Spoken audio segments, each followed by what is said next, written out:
les sous la terre pour le louer. Mais ici, il s'agit des esprits humains sous la terre qui travaillent. C'est pourquoi on peut parler du con. Il y a des gens qui meurent dans cette société, alors que réellement, ils ne sont pas morts. Je dis, ils meurent dans cette société, alors que réellement, ils ne sont pas morts. Pourquoi ils ne sont pas morts? Parce que leur temps n'est pas encore, la date de leur départ n'est pas encore arrivée, mais comme ils ne bénéficient d'aucune protection venant de Dieu, on peut les liquider, on peut les détruire, on peut les vendre, on peut les exploiter. Ils meurent physiquement alors qu'ils ne sont pas réellement morts. Ils vont travailler, l'esclavage n'a pas été aboli spirituellement, même physiquement, ça n'a pas été aboli aussi, mais spirituellement, l'esclavage continue. Donc, on peut vous livrer et votre esprit peut aller travailler quelque part dans le monde. C'est lui qui vous livre, prend l'argent, récolte de l'argent. Il y a beaucoup de sociétés dans ce monde qui n'utilisent que les esclaves, donc des esprits humains, des gens qui sont morts, et ces gens-là travaillent pour lui. Ils récoltent beaucoup d'argent, ce qu'on appelle en principe chez nous le con, ou bien chez les Bamileke, on appelle ça le femla. Et ainsi donc, les esclaves sorciers fabriquent dans le monde invisible, donc par incantation, par envoûtement, par sortilège ou bien par autre, ce qui va ensuite se concrétiser dans le monde matériel. Vous voyez, tous les ateliers, les recherches. Je le dis dans mon livre témoignage, nous allons revenir là-dessus. Je préfère même demander à mon technicien de m'apporter ces livres. J'ai plusieurs exemplaires, j'ai écrit beaucoup de livres.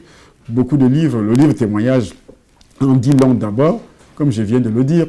L'un de mes passages de ces livres, les passages préférés, qui parlent de ma descente à partir des cimetières, de ce cimetière, c'est pourquoi tous ceux qui ont passé dans les cimetières pour aller adorer, pour aller prier, les morts, bien sûr, vous aviez reçu l'esprit d'un mort. Parce qu'il y a une différence entre l'esprit d'un mort et l'esprit de mort.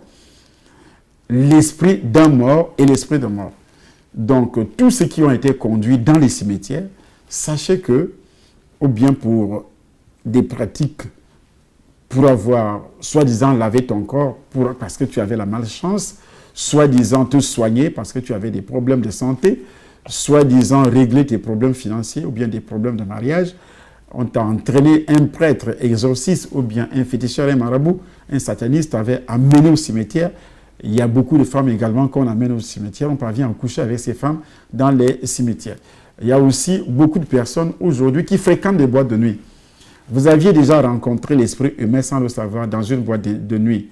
Tu as dansé avec cet esprit humain.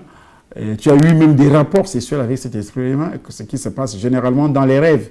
Beaucoup de personnes ont des rapports sexuels dans les rêves, ne sachant pas que c'est l'esprit humain, dont un sorcier dans ta famille qui sort en esprit, son esprit, soit il va coucher avec les femmes, il peut tomber amoureux d'une femme dans la journée, et il va coucher avec cette femme dans la journée, et quand il a des rapports sexuels dans la journée ou bien dans la nuit, la femme voit en réalité qu'elle a des rapports sexuels, mais en principe, je vous le dis aujourd'hui, c'est un sorcier, ce n'est pas seulement les problèmes des démons, comme on le dit généralement, les problèmes des démons, que c'est un mari de nuit.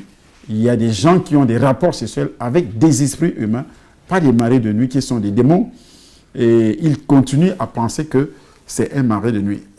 Alors que le signe qui prouve que c'est un esprit humain qui couche avec toi, lorsque tu es déjà délivré du péché originel et que tu es devenu enfant de Dieu, il arrive que les rapports sexuels dans les rêves continuent alors que tu es déjà enfant de Dieu. Sache que ce n'est pas un démon, ni un mariage spirituel, mais c'est tout simplement un esprit humain qui couche avec toi. Donc,